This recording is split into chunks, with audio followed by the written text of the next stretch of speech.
In this session, you will learn how to align openings to fit neatly into their surroundings.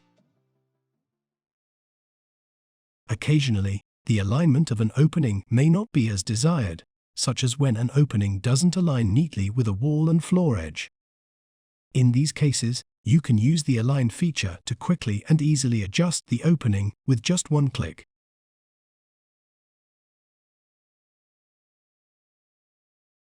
With the Alignment feature, you can align openings with selected elements such as walls, beams, floors, and lines, as well as with other types of elements.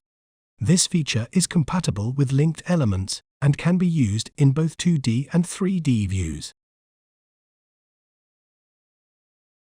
To align openings, go to the ConClass tab and click on Align. Select an opening.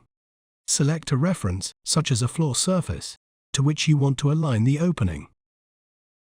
To align more openings, choose an opening again followed by its reference. Repeat these steps as many times as necessary.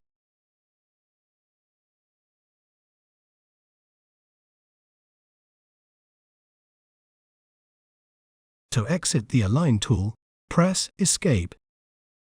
Now you're all set to move on to the next step.